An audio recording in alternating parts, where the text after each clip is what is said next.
എല്ലാവർക്കും നമസ്കാരം. സ്കോർ അക്കാഡമിയിലേക്ക് സ്വാഗതം. നമ്മൾ പ്രതീക്ഷിച്ചിരുന്ന പോലെ തന്നെ അസിസ്റ്റന്റ് ഇലക്ട്രിക്കൽ ഇൻസ്പെക്ടറിന്റെ notification officially Kerala PSC publish ചെയ്ത് കഴിഞ്ഞു. അപ്പോൾ ഒരു ബിടെക് ഇലക്ട്രിക്കലുകാരെ സംബന്ധിച്ചോളം ഏറ്റവും വലിയൊരു ഓപ്പർച്യൂണിറ്റിയാണ് അസിസ്റ്റന്റ് ഇലക്ട്രിക്കൽ ഇൻസ്പെക്ടർ. ഒരു ഫ്രഷർക്ക് തന്നെ കിട്ടാവുന്ന ഏറ്റവും മികച്ച ജോലി എന്ന് നിസ്സംശയം നമുക്ക് പറയാം. ഇത് എന്തുകൊണ്ടാണ്, അതിൻ്റെ ബെനിഫിറ്റ്സ് എന്താണ് അസിസ്റ്റന്റ് ഇലക്ട്രിക്കൽ ഇൻസ്പെക്ടർ, ഇതെല്ലാം നമ്മൾ ഇതിനു മുമ്പുള്ള വീഡിയോ സീരീസിൽ പറഞ്ഞിട്ടുണ്ട്. അതോടൊപ്പം തന്നെ ഇന്ന് പബ്ലിഷ് ചെയ്തിരിക്കുന്ന ഈ നോട്ടിഫിക്കേഷൻ പ്രകാരം നമുക്ക് എത്ര വേക്കൻസീസ് ഉണ്ട്, ഏജ് ലിമിറ്റ് എങ്ങനെയാണ്, അതുപോലെ തന്നെ 2025 പാസ് ഔട്ടുകാർക്ക് അപ്ലൈ ചെയ്യാൻ പറ്റുമോ, അതുപോലെ തന്നെ സാലറി പാക്കേജ് എങ്ങനെയാണ്, സ്കെയിൽ ഓഫ് പേ അത് കഴിഞ്ഞ തവണയായി കമ്പയർ ചെയ്യുമ്പോൾ ഇൻക്രീസ് ചെയ്തിട്ടുണ്ടോ, അതുപോലെ തന്നെ നമുക്ക് എക്സിസ്റ്റിംഗ് റാങ്ക് ലിസ്റ്റും ഈ നോട്ടിഫിക്കേഷൻ പ്രകാരമുള്ള അടുത്ത കേരള PSC എക്സാം എന്ന് നടക്കും എന്നുള്ള കാര്യങ്ങളെല്ലാം തന്നെ ഞാൻ ഈ വീഡിയോയിൽ പറയുന്നുണ്ടാവും. തുടക്കം മുതൽ അവസാനം വരെയും കേട്ടിരിക്കുക. മാത്രമല്ല, ഈ electrical inspector, assistant electrical inspector എന്ന് പറയുന്ന പോസ്റ്റിന്റെ പ്രത്യേകതകൾ എന്തൊക്കെയാണ്, ഈ പോസ്റ്റിന് വേണ്ടി മാത്രമാണോ അതോ ഇനി വരാൻ പോകുന്ന ഒട്ടനവധി എക്സാംസിന് വേണ്ടി നമുക്ക് കമ്പൈൻ ചെയ്ത് കോംപ്രിഹെൻസീവായി പഠിക്കണോ, ഈ കാര്യങ്ങളെല്ലാം ഈ വീഡിയോയിൽ ഞാൻ പറയുന്നുണ്ടാവും. ആദ്യം തന്നെ നമുക്ക് നോട്ടിഫിക്കേഷനിലേക്ക് പോയാലോ. നോട്ടിഫിക്കേഷനിൽ എന്തൊക്കെയാണ് പറഞ്ഞിട്ടുള്ളതെന്ന് ഓരോ ഇമ്പോർട്ടൻറ്റ് പോയിന്റ്സും ഞാൻ ഡീറ്റെയിൽ ചെയ്ത് പറയാം. ആദ്യം തന്നെ നോക്കുക. കാറ്റഗറി നമ്പർ 96/2025, അതായത് കേരള PSC ഇന്നത്തെ ഗസറ്റിൽ പബ്ലിഷ് ചെയ്തിരിക്കുന്ന കാറ്റഗറി നമ്പർ 96/2025 ആണെന്ത് ഈ അസിസ്റ്റന്റ് ഇലക്ട്രിക്കൽ ഇൻസ്പെക്ടറേറ്റ് അല്ലെങ്കിൽ അസിസ്റ്റന്റ് ഇലക്ട്രിക്കൽ ഇൻസ്പെക്ടർ എന്ന് പറയുന്ന പോസ്റ്റ്.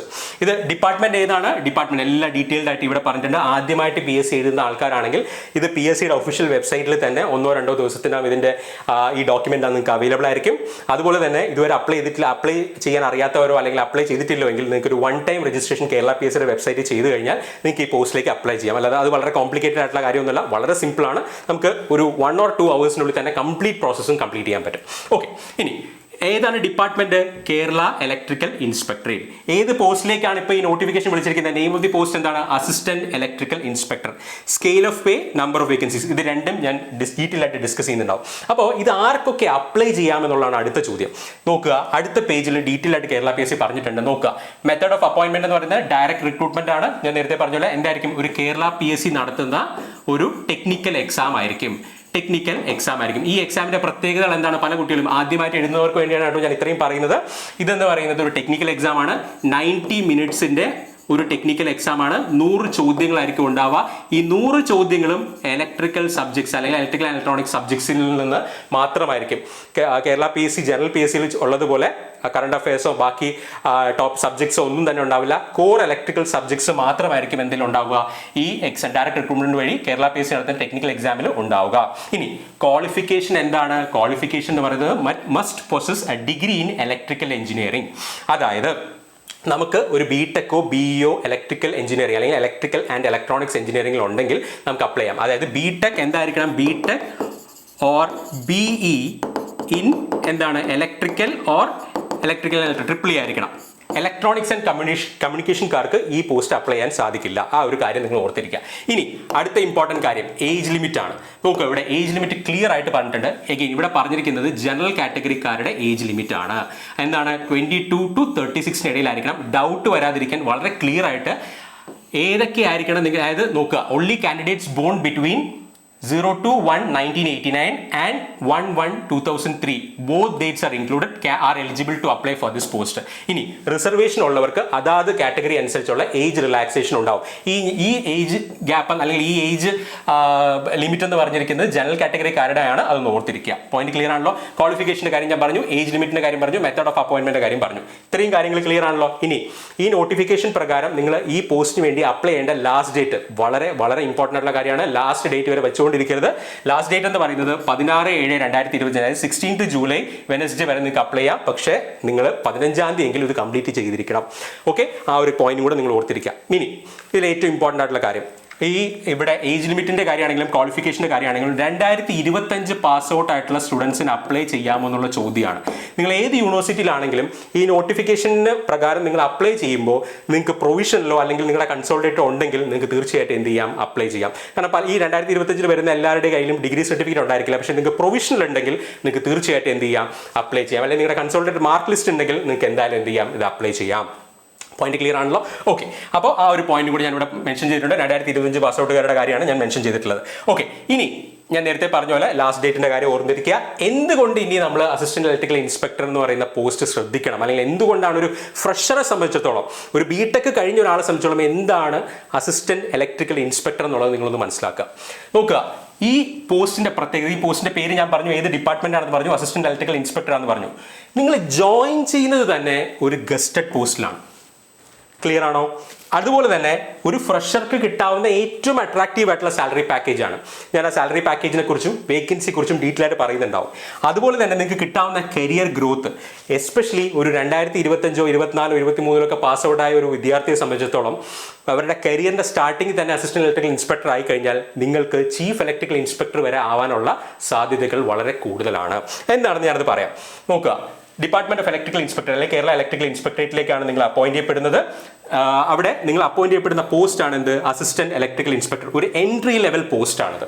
ഇനി ഇവിടുന്ന് പ്രൊമോഷൻ ആയി കഴിഞ്ഞാൽ നിങ്ങൾ ഡെപ്യൂട്ടി ഇലക്ട്രിക്കൽ ഇൻസ്പെക്ടർ ആവും, അവിടെ നിന്ന് ഇലക്ട്രിക്കൽ ഇൻസ്പെക്ടർ ആവും, അത് കഴിഞ്ഞ് deputy chief electrical inspector, additional chief electrical inspector, അവിടെ നിന്ന് ദ ചീഫ് ഇലക്ട്രിക്കൽ ഇൻസ്പെക്ടർ. നിങ്ങൾ എപ്പോഴാണോ കയറുന്നത്, നിങ്ങളുടെ സർവീസ്, നിങ്ങളുടെ സീനിയോറിറ്റി അനുസരിച്ചായിരിക്കും ഈ പോസ്റ്റിലേക്ക് നിങ്ങൾ എത്തോ ഇല്ലയെന്ന് തീരുമാനിക്കപ്പെടുന്നത്. അതിനാണ് ഞാൻ നേരത്തെ പറഞ്ഞത്, നിങ്ങൾ നേരത്തെ കയറുകയാണെങ്കിൽ നിങ്ങളുടെ കരിയറിന്റെ സ്റ്റാർട്ടിങ്ങിൽ തന്നെ നിങ്ങൾക്ക് ഈ ഡിപ്പാർട്ട്മെന്റിൽ കയറാൻ പറ്റിക്കഴിഞ്ഞാൽ നിങ്ങൾക്ക് ഏറ്റവും ടോപ്പ് പൊസിഷൻ വരെ എത്താൻ സാധിക്കും. അതുകൊണ്ടാണ് ഞാൻ പറഞ്ഞത്, ഇപ്പോൾ പാസ് ഔട്ട് ആയവരെ സംബന്ധിച്ചോളം ഇതിലും മികച്ചൊരു ഓപ്പർച്യൂണിറ്റി നിങ്ങൾക്ക് കിട്ടാനില്ല. ഇനി ഞാൻ നേരത്തെ പറഞ്ഞ പോലെ സാലറി പാക്കേജും അതുപോലെ തന്നെ എത്ര വേക്കൻസി ഉണ്ടാവും എന്നുള്ള കാര്യം അല്ലേ. ഒരു കാര്യം കൂടെ പറഞ്ഞോട്ടെ, നമ്മുടെ ഈ ഒരു പോസ്റ്റിലേക്ക് ജോയിൻ ചെയ്യുക എന്ന് പറയുന്നതിൻ്റെ ഏറ്റവും വലിയ ബെനിഫിറ്റ്, ഞാൻ കരിയർ ഗ്രോത്തിനോടൊപ്പം തന്നെ നമ്മൾ പഠിച്ച ഇലക്ട്രിക്കൽ കോർ, അല്ലെങ്കിൽ നമ്മൾ കഴിഞ്ഞ 4 വർഷം ബിടെക്കിൽ പഠിച്ച ആ ഇലക്ട്രിക്കൽ കോറിൻ്റെ ആപ്ലിക്കേഷൻ സൈഡിലാണ് നിങ്ങൾ പോകുന്നത്. മാത്രമല്ല ഇത് വളരെ പവർഫുൾ ആയിട്ടുള്ളൊരു പോസ്റ്റാണ്. നിങ്ങളുടെ സിഗ്നേച്ചറിന് ഒരുപാട് വിലയുണ്ട്. അതുകൊണ്ട് തന്നെ നിങ്ങൾ ഫേസ് ചെയ്യാൻ പോകുന്ന റിയൽ ലൈഫ് സിറ്റുവേഷൻസ്, ഇലക്ട്രിക്കൽ എഞ്ചിനീയറിംഗുമായി ബന്ധപ്പെട്ട് അല്ലെങ്കിൽ ബിൽഡിങ്സുമായി ബന്ധപ്പെട്ട് അതിൻ്റെ സർട്ടിഫിക്കേഷൻ, അതിൻ്റെ സേഫ്റ്റി ആയി ബന്ധപ്പെട്ടൊക്കെ ഒരുപാട് കാര്യങ്ങൾ നിങ്ങൾക്ക് പഠിക്കാനും, നിങ്ങളുടെ എക്സ്പോഷർ, ഈ ഒരു ഇലക്ട്രിക്കൽ എഞ്ചിനീയർ നിലയിലുള്ള നിങ്ങളുടെ എക്സ്പോഷർ എന്ന് പറയുന്നത് വളരെ wide as well as diverse ആയിരിക്കും. അപ്പോൾ ഈ കാര്യം കൂടെ നിങ്ങൾ മനസ്സിലാക്കുക. അപ്പോൾ കോർ ഏരിയയിൽ ജോലി ചെയ്യണമെന്ന് താല്പര്യമുള്ള ഉദ്യോഗാർത്ഥിയെ സംബന്ധിച്ചോളം ബാക്കി എല്ലാ ആസ്പെക്ട്സിനോടൊപ്പം തന്നെ ഈ ഒരു കാര്യം കൂടെ നിങ്ങൾ നോക്കുക. ഏറ്റവും മികച്ച ഓപ്പർച്യൂണിറ്റിയാണ് അസിസ്റ്റന്റ് ഇലക്ട്രിക്കൽ ഇൻസ്പെക്ടർ. ഇനി അല്ലാത്തൊരു പോയിന്റ് ഓഫ് വ്യൂന്നും കൂടി ഞാൻ പറയാം. അതായത് ഇവിടെ നമുക്കിപ്പോൾ വന്നിരിക്കുന്ന ഒരു ഏറ്റവും ഇമ്പോർട്ടൻ്റ് ആയിട്ടുള്ള ഫസ്റ്റ് നോട്ടിഫിക്കേഷനാണ് എന്ത്? Assistant electrical inspector. ഇതേപോലെ തന്നെയായിരുന്നു 2020 അവസാനം വന്ന അസിസ്റ്റന്റ് ഇലക്ട്രിക്കൽ, ഇതിന് മുമ്പുള്ള നോട്ടിഫിക്കേഷൻ. അതിന് പഠിച്ചിരുന്ന അല്ലെങ്കിൽ അതിന് ഡീറ്റെയിൽ ആയിട്ട് പഠിച്ച ഉദ്യോഗാർത്ഥികൾ തന്നെയാണ് ഈ പോസ്റ്റിലും. പിന്നെ അതിനുശേഷം വന്ന മറ്റ് KSEB പോലുള്ള exams, lecturer in polytechnic exams, assistant professor exams, workshop instructor exam, ഇതിനെല്ലാത്തിനും ക്വാളിഫൈ ചെയ്ത്. അതുകൊണ്ട് ഞാൻ തുടക്കത്തിൽ പറഞ്ഞ ഒരു എക്സാമിനല്ല നിങ്ങൾ പഠിക്കേണ്ടത്, കോംപ്രിഹെൻസീവായി പഠിക്കുക, ഏറ്റവും മികച്ച രീതിയിൽ പഠിക്കുക. നിങ്ങളുടെ ക്വാളിറ്റി ഓഫ് പ്രിപ്പറേഷനാണ് നിങ്ങൾ ഇവിടെ മാറ്റർ ചെയ്യുന്നത്. നിങ്ങൾ ഒരു എക്സാമിന് വേണ്ടി അല്ല പഠിക്കേണ്ടത്. ഏത് എക്സാം വന്നാലും, ഏത് ലെവലിലുള്ള എക്സാം വന്നാലും ക്വാളിഫൈ ആകാൻ പറ്റുന്ന രീതിയിൽ വേണം നിങ്ങൾ മികച്ച രീതിയിൽ വേണം പ്രിപ്പയർ ചെയ്യാനായിട്ട്. അതിനെക്കുറിച്ച് ഞാൻ വീണ്ടും പിന്നെ പറയാട്ടോ. ഞാൻ ജസ്റ്റ് ഈ ഒരു പോസ്റ്റിൻ്റെ ഇമ്പോർട്ടൻസും ഇത് നിങ്ങൾ ഇപ്പോഴേ പഠിച്ചു തുടങ്ങണം എന്നുള്ളതിൻ്റെ ഇമ്പോർട്ടൻസും ഞാനൊന്ന് മെൻഷൻ ചെയ്തു എന്നേ ഉള്ളൂ. ക്ലിയർ ആയെന്ന് വിചാരിക്കുന്നു. ഓക്കെ, അപ്പോൾ ഞാൻ നേരത്തെ പറഞ്ഞ പോലെ നമുക്ക് സാലറിയിലേക്കും വേക്കൻസിയിലേക്കും പോകാം. നോക്കുക, നിങ്ങൾക്ക് വേറെ എക്സ്പീരിയൻസ് ഒന്നും വേണ്ട, ഒരു ഫ്രഷർക്ക് തന്നെ കിട്ടുന്ന സാലറിയെ കുറിച്ചാണ് ഞാൻ ഈ പറയുന്നത്.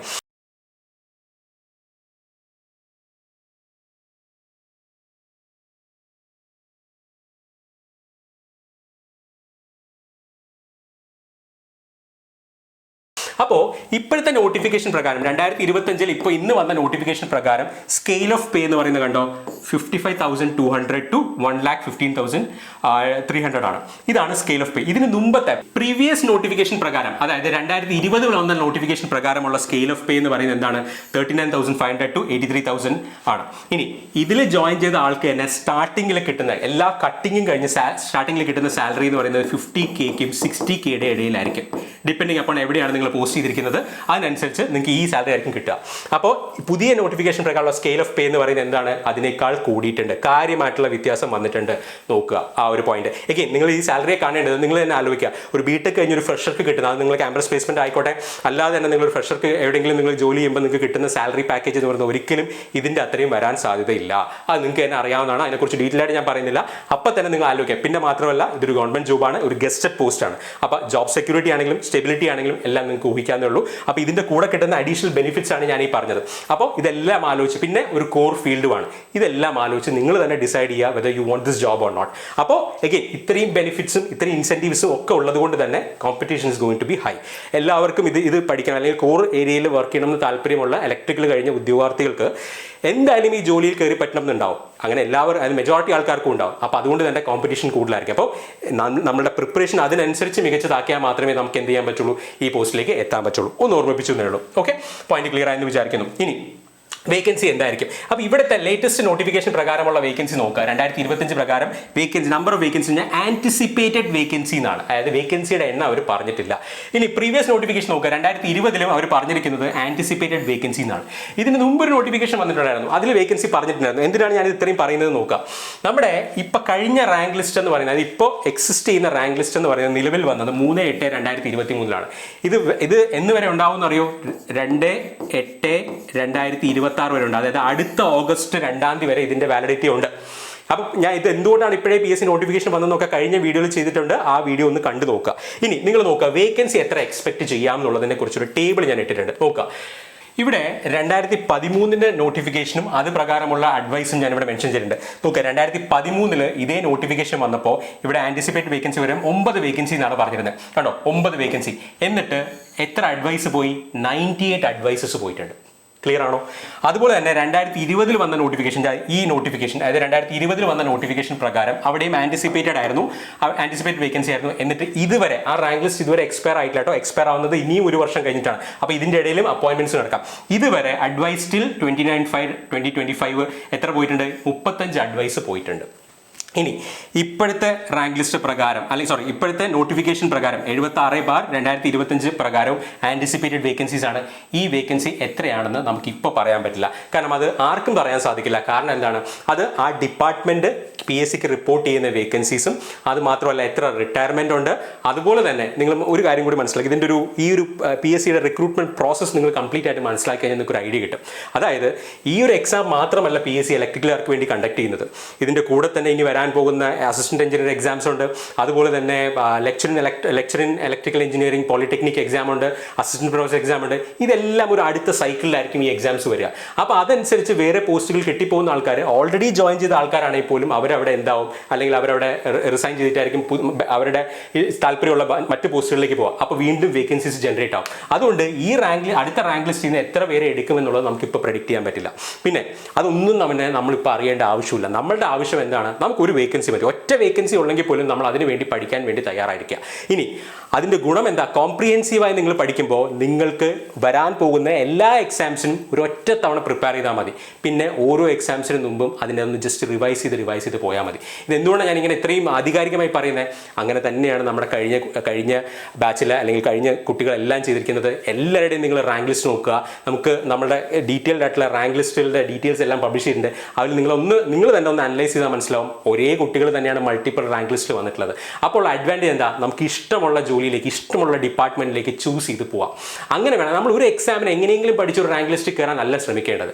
നമ്മൾ ചെയ്യേണ്ടത് വരാൻ പോകുന്ന എല്ലാ എക്സാംസിനും കോംപ്രിഹെൻസീവായിട്ട് തന്നെ ഞാൻ ഇനി പഠിക്കും, അല്ലെങ്കിൽ അതിനുവേണ്ടി എത്ര ഡീറ്റെയിൽ ആയിട്ട് പഠിക്കണോ, എത്ര ഡെപ്തിൽ പഠിക്കണോ എന്നുള്ളത് മനസ്സിലാക്കി ആ രീതിയിൽ ക്വാളിറ്റി പ്രിപ്പറേഷൻ തന്നെ നടത്തുക. എങ്ങനെയെങ്കിലും പഠിച്ച് ഒരു ജോലിക്ക് കയറാൻ നിങ്ങൾ വിചാരിക്കരുത്. കാരണം കോമ്പറ്റീഷൻ അത്രയും കൂടുതലാണ്. പഠിക്കുകയാണെങ്കിൽ ഏറ്റവും ഭംഗിയായി, ഏറ്റവും ചിട്ടയോടുകൂടി, ഏറ്റവും ക്വാളിറ്റിയോടുകൂടി തന്നെ പഠിക്കാം. പോയിന്റ് ക്ലിയർ ആണല്ലോ? ഓക്കെ. അപ്പോൾ ഞാൻ നേരത്തെ പറഞ്ഞ പോലെ വേക്കൻസിയെ കുറിച്ച് നിങ്ങൾ വറി ചെയ്യരുത്. അതിപ്പോൾ പ്രെഡിക്റ്റ് ചെയ്യാനും പറ്റില്ല. മാത്രമല്ല ഈ പോസ്റ്റിൻ്റെ വേക്കൻസി മാത്രമല്ല, ഇനിയും പല വേക്കൻസീസ് പല ഡിപ്പാർട്ട്മെൻറ്റ്സിൽ വരാനുണ്ട്. അതിനെക്കുറിച്ചൊക്കെ ഡീറ്റെയിൽഡ് ആയിട്ടുള്ള വീഡിയോ ഞാൻ ഇതിനു മുമ്പ് ചെയ്തിട്ടുണ്ട്. ആ വീഡിയോ നിങ്ങൾ കണ്ടേക്കുക. ആ വീഡിയോ കാണുമ്പോൾ നിങ്ങൾക്ക് ഡീറ്റെയിൽ ആയിട്ട് എന്തൊക്കെയാണ് ഇനി എക്സ്പെക്ട് ചെയ്യേണ്ട എക്സാംസ് എന്ന് മനസ്സിലാവും. പോയിന്റ് ക്ലിയർ ആണല്ലോ? ഇനി ഞാൻ നേരത്തെ പറഞ്ഞ പോലെ എക്സിസ്റ്റിംഗ് റാങ്ക് ലിസ്റ്റിൻ്റെ കാര്യം ഞാൻ പറഞ്ഞു. ഇപ്പോൾ എക്സിസ്റ്റ് ചെയ്യുന്ന റാങ്ക് ലിസ്റ്റ് ഇതിൻ്റെ എഫക്ട് എന്ന് വരെ ഉണ്ട്? അടുത്ത ഓഗസ്റ്റ് വരെ, 2026 ഓഗസ്റ്റ് വരെ ഉണ്ട്. ഇതുവരെ 35 അഡ്വൈസ് പോയിട്ടുണ്ട്. ഓക്കെ. അപ്പോൾ ആ കാര്യം കൂടി നിങ്ങൾ മനസ്സിലാക്കുക. ഇനി അതുപോലെ തന്നെ ഇതിന് മുമ്പത്തെ റാങ്ക് ലിസ്റ്റിന്റെ കാര്യം ഞാൻ പറഞ്ഞു. കണ്ടോ, ഇതെല്ലാം PSCയുടെ വെബ്സൈറ്റിൽ അവൈലബിൾ ആണ്. ഞാൻ വെറുതെ പറയുന്നതല്ല, എല്ലാം PSCയുടെ വെബ്സൈറ്റിൽ അവൈലബിൾ ആണ്. ഏറ്റവും ജെന്യൂൻ ആയിട്ടുള്ള ഇൻഫർമേഷൻ മാത്രമേ നമ്മൾ നമ്മുടെ പ്ലാറ്റ്ഫോംസിലൂടെ പറയാറുള്ളൂ. നിങ്ങൾക്ക് അതുകൊണ്ട് തന്നെ നമ്മുടെ ഈ സോഴ്സിനെ 100% ട്രസ്റ്റ് ചെയ്യാം. എഗെയിൻ നോക്കുക. ഇനി അതുപോലെ തന്നെ ഞാൻ നേരത്തെ പറഞ്ഞു, ഇനി അടുത്ത ഏറ്റവും ഇമ്പോർട്ടൻറ്റ് കാര്യം, കാരണം PSC നോട്ടിഫിക്കേഷൻ പബ്ലിഷ് ചെയ്ത് കഴിഞ്ഞു. ഇനി അടുത്ത് നമ്മൾ എക്സ്പെക്ട് ചെയ്യേണ്ടത് എത്ര സമയം കിട്ടും നമുക്ക് ഈ എക്സാമിന് വേണ്ടി പ്രിപ്പയർ ചെയ്യാനായിട്ട്, അല്ലെങ്കിൽ assistant electrical inspector exam exam എന്നായിരിക്കും എന്നുള്ളതാണ്. അതിനെക്കുറിച്ച് ഡീറ്റെയിൽഡ് ആയിട്ട് വിത്ത് ഒരു എക്സാമ്പിൾ ഉൾപ്പെടെ വിത്ത് ഒരു ഫാക്ച്വൽ ആയിട്ടുള്ള ഒരു ഗസ് നമ്മൾ ചെയ്തിട്ടുണ്ട്. അതിന് ഇതിനു മുമ്പുള്ള വീഡിയോയിൽ ഞാനത് ഡീറ്റെയിൽ ആയിട്ട് പറഞ്ഞിട്ടുണ്ട്. അത് പ്രകാരം ആ വീഡിയോ കാണാത്തവരുണ്ടെങ്കിൽ തീർച്ചയായിട്ടും ആ വീഡിയോ കാണുക. അത് പ്രകാരം നമ്മൾ ഫാക്ച്വലി തന്നെ പറഞ്ഞിട്ടുണ്ട് നമുക്ക് എക്സാം എക്സ്പെക്ട് ചെയ്യാവുന്നത് 2026 ഫസ്റ്റ് ക്വാർട്ടറിൽ തന്നെ, അതായത് ജാനുവരി, ഫെബ്രുവരി, മാർച്ച്, ഏപ്രിൽ. എങ്ങനെയാണ് ഇപ്പോൾ നോട്ടിഫിക്കേഷൻ വരുന്നതിന് മുമ്പ് തന്നെ ഞാൻ അങ്ങനെ ഒരു വീഡിയോ ചെയ്തതെന്നുള്ളതൊക്കെ നിങ്ങൾക്ക് ആ വീഡിയോ കാണുമ്പോൾ മനസ്സിലാവും എന്തുകൊണ്ടാണ് ഞാൻ അങ്ങനെ ഒരു കാൽക്കുലേറ്റഡ് ഗസ് നടത്തിയിരിക്കുന്നത്. നമ്മൾ ഈ പറഞ്ഞതുപോലെ തന്നെ അടുത്ത റാങ്ക് ലിസ്റ്റ് വരുന്ന അല്ലെങ്കിൽ എക്സ്പയർ ആകുന്നതിന് മുമ്പ്, ഇപ്പോൾ എക്സിസ്റ്റ് ചെയ്യുന്ന റാങ്ക് ലിസ്റ്റ് എക്സ്പയർ ആവുന്നതിന് മുമ്പ് പുതിയ റാങ്ക് ലിസ്റ്റ് വരുന്ന രീതിയിലാണ് കേരള PSC എല്ലാം പ്ലാൻ ചെയ്യുന്നത്. അതെല്ലാം ആ വീഡിയോയിൽ പറഞ്ഞിട്ടുണ്ട്. ആ വീഡിയോ കാണാത്തവരുണ്ടെങ്കിൽ എന്തായാലും ഒന്ന് കണ്ടിരിക്കാം. പോയിന്റ് ക്ലിയർ ആണല്ലോ? ഇനി അതോടൊപ്പം ഞാൻ നേരത്തെ പറഞ്ഞു, ഒരു എക്സാമിന് വേണ്ടി അല്ല നമ്മൾ പ്രിപ്പയർ ചെയ്യേണ്ടത്. നമ്മൾ വരാൻ പോകുന്ന ഇലക്ട്രിക്കൽ എഞ്ചിനീയർക്ക് അപ്ലൈ ചെയ്യാൻ പറ്റുന്ന അല്ലെങ്കിൽ ഡിപ്ലോമ അല്ലെങ്കിൽ IT ഉള്ളവർക്ക് അപ്ലൈ ചെയ്യാൻ പറ്റുന്ന എല്ലാ എക്സാംസിനും കോംപ്രിഹെൻസീവ് ആയിട്ട് വേണം പ്രിപ്പയർ ചെയ്യാൻ. വരാൻ പോകുന്ന എക്സാംസ് ഏതൊക്കെയാണെന്ന് വളരെ ഡീറ്റെയിൽഡ് ആയിട്ട് ഇതേ രീതിയിൽ ഫാക്ച്വലി തന്നെ ഒരു വീഡിയോ നമ്മൾ ചെയ്തിട്ടുണ്ട്. ആ വീഡിയോ കാണാത്തവരുണ്ടെങ്കിൽ തീർച്ചയായിട്ടും അത് കാണാം. നിങ്ങൾക്ക് പ്രിപ്പറേഷൻ, നിങ്ങൾക്ക് അതൊരു മുതൽക്കൂട്ടായിരിക്കും. നിങ്ങളുടെ പ്രിപ്പറേഷൻ പ്ലാൻ ചെയ്യാൻ നിങ്ങൾക്ക് പറ്റും. പോയിന്റ് ക്ലിയർ ആണല്ലോ? ഇനി ഞാൻ ഇത്രയൊക്കെ പറഞ്ഞു. എന്തുകൊണ്ട് നിങ്ങൾക്ക് ഈ പറയുന്ന ഈ ഒരു സോഴ്സിനെ ട്രസ്റ്റ് ചെയ്യാം എന്നുള്ളതിനെ കുറിച്ചാണ് ഇനി അടുത്ത് പറയാൻ പോകുന്നത്. നോക്കുക, കഴിഞ്ഞ 3-3.5 വർഷം കൊണ്ട് സ്കോർ അക്കാഡമിയിലെ സ്റ്റുഡൻസ് അച്ചീവ് ചെയ്ത റിസൾട്ട്സ് ആണിത്. എപ്പോഴും നമുക്ക് ഈ പറയുന്നത് നമുക്ക് ഒരുപാട് കാര്യങ്ങൾ വെറുതെ പറയാം, പക്ഷേ റിസൾട്ട്സ് അതുപോലെ തന്നെ ഹാർഡ് വർക്ക് ഇത് രണ്ടും നമുക്ക് എന്ത് ചെയ്യാൻ പറ്റില്ല, ഫേക്ക് ചെയ്യാൻ പറ്റില്ല. നോക്കുക, നമ്മുടെ കുട്ടികൾ ഈ പറഞ്ഞ 3-3.5 വർഷം കൊണ്ട് അച്ചീവ് ചെയ്തത് കേരള PSCയുടെ ഇലക്ട്രിക്കൽ എക്സാംസിന് 39ഓളം ഫസ്റ്റ് റാങ്ക്സ് ആണ്, 43ഓളം സെക്കൻഡ് റാങ്ക്സ് ആണ്. ഇത്രയും റാങ്ക്സ് ടോപ്പ് 5 തന്നെ 195ഓളം പേര് വന്നിട്ടുണ്ട്. ടോപ്പ് 10 357ഓളം പേര് വന്നിട്ടുണ്ട്. അതായത് കേരള PSC നടത്തിയിരിക്കുന്ന assistant electrical inspector, assistant engineer level exams, അതുപോലെ diploma level exams, IT level exams, assistant professor lecturer in electronics, ഈ എക്സാംസിനെല്ലാം തന്നെ നമ്മുടെ കുട്ടികൾ അച്ചീവ് ചെയ്ത റാങ്കുകളാണ്. നിങ്ങൾ എപ്പോഴും ആലോചിക്കുക, നിങ്ങളുടെ ഹാർഡ് വർക്ക് ആണെങ്കിലും അതുപോലെ തന്നെ റിസൾട്ട് ആണെങ്കിലും നിങ്ങൾക്ക് ഒരിക്കലും ഫേക്ക് ചെയ്യാൻ പറ്റില്ല. ഇത് ജെന്യുവൻ ആയിട്ട് നിങ്ങൾ പഠിച്ചാൽ മാത്രം കിട്ടുന്ന റിസൾട്ട്സ് ആണ്. നമ്മുടെ കുട്ടികൾ ഈ റാങ്ക് ലിസ്റ്റ് വന്ന കുട്ടികളെല്ലാം തന്നെ ഒരു എക്സാമിന് വേണ്ടി അല്ല പഠിച്ചത്. അതാണ് അവിടുത്തെ ഹൈലൈറ്റ്. അവർ കോംപ്രിഹെൻസീവ് ആയിട്ട് പഠിച്ചു, വരുന്ന എക്സാംസ് എല്ലാം എഴുതി മൾട്ടിപ്പിൾ റാങ്ക് ലിസ്റ്റിൽ കയറി അവർക്ക് ഇഷ്ടമുള്ള ജോലിയിലേക്ക് അവർക്ക് ജോയിൻ ചെയ്യാൻ പറ്റും. ഇതേ സ്ട്രാറ്റജി തന്നെ അടുത്ത സൈക്കിളിൽ നിങ്ങൾ റിപ്പീറ്റ് ചെയ്ത് കഴിഞ്ഞാൽ ഒരു 1-2 വർഷം കഴിയുമ്പോൾ നിങ്ങളുടെ കയ്യിൽ ഒന്നിലധികം റാങ്ക് ലിസ്റ്റുകളും ഒന്നിലധികം ജോലികളും ഉണ്ടാവും. ആ കാര്യം നിങ്ങൾ ഓർക്കുക. ഓക്കെ, നമ്മുടെ ഇവിടുത്തെ കോഴ്സിനെ കുറിച്ചാണെങ്കിൽ ഡീറ്റെയിൽസ് എല്ലാം തന്നെ നമ്മളിവിടെ നമ്മുടെ ഡിസ്ക്രിപ്ഷനിൽ അവൈലബിൾ ആണ്. നിങ്ങൾക്ക് തന്നെ നമ്മുടെ കോഴ്സിനെ കുറിച്ചും ബാക്കി ഡീറ്റെയിൽസ് ഒക്കെ നിങ്ങൾക്ക് നമ്മുടെ യൂട്യൂബ് ചാനലിലൊക്കെ നിങ്ങൾക്ക് അവൈലബിൾ ആണ്, നമ്മുടെ വെബ്സൈറ്റിലൊക്കെ അവൈലബിൾ ആണ്. ഈ ഇൻസ്പെക്ടറേറ്റിന് വേണ്ടിയിട്ട് നമ്മൾ 4 കോഴ്സുകൾ പബ്ലിഷ് ചെയ്തിട്ടുണ്ട്. ആ 4 കോഴ്സും 4 രീതിയിലാണ് നമ്മൾ സ്ട്രക്ചർ ചെയ്തിരിക്കുന്നത്. അതെല്ലാം സ്റ്റുഡൻസ് റിക്വസ്റ്റ് പ്രകാരമാണ്. കാരണം ഒരു എക്സാമിന് മാത്രം പ്രിപ്പയർ ചെയ്യുന്നവരായിരിക്കില്ല മെജോറിറ്റി ആൾക്കാർ. അത് പ്രകാരം നമ്മൾ 4 കോഴ്സസ് ഡിസ്കസ് ചെയ്തിട്ടുണ്ട്. നമ്മുടെ ഓഫീസ് നമ്പറിൽ നിങ്ങൾ കോൺടാക്ട് ചെയ്തിട്ടുണ്ടെങ്കിൽ ഇതിൻ്റെ ഡീറ്റെയിൽസ് എല്ലാം പറയുന്നുണ്ടാവും. അസിസ്റ്റന്റ് ഇലക്ട്രിക്കൽ പവർ ബാച്ച് ഉണ്ട്, അതുപോലെ തന്നെ നമ്മുടെ degree level electrical long term batch ഉണ്ട്, സൂപ്പർ ബണ്ടിൽ ഇലക്ട്രിക് ബാച്ച് ഉണ്ട്, സൂപ്പർ ബണ്ടിൽ പ്ലസ് RRB SSC ബാച്ച് ഉണ്ട്. ഈ ഇത്രയും ബാച്ചസ് അതിൻ്റെ ഓരോന്നിൻ്റെ ഡീറ്റെയിൽസ്, അതിൻ്റെ വാലിഡിറ്റി ഇതെല്ലാം നമ്മൾ ഡീറ്റെയിൽ ആയിട്ട് ലിസ്റ്റ് ചെയ്തിട്ടുണ്ട്. ഈ പറയുന്ന കോംപ്രിഹെൻസീവായി പ്രിപ്പയർ ചെയ്യണമെന്നുള്ളവർക്ക് ഈ കോഴ്സിൻ്റെ ഡീറ്റെയിൽസ് എല്ലാം നമ്മുടെ ഓഫീസുമായി ബന്ധപ്പെടാവുന്നതാണ്. എഗെയിൻ ഞാൻ നേരത്തെ പറഞ്ഞോളൂ, നിങ്ങൾ എങ്ങനെ പഠിക്കുകയാണെങ്കിലും ഏറ്റവും മികച്ച രീതിയിൽ പഠിക്കുക. ഒരു എക്സാമിന് വേണ്ടിയല്ല, കോംപ്രിഹെൻസീവായി വരാൻ പോകുന്ന എല്ലാ എക്സാംസിന് വേണ്ടിയും പഠിക്കുക. അപ്പോൾ ഇത്രയും കാര്യങ്ങൾ ക്ലിയർ ആയെന്ന് വിചാരിക്കുന്നു.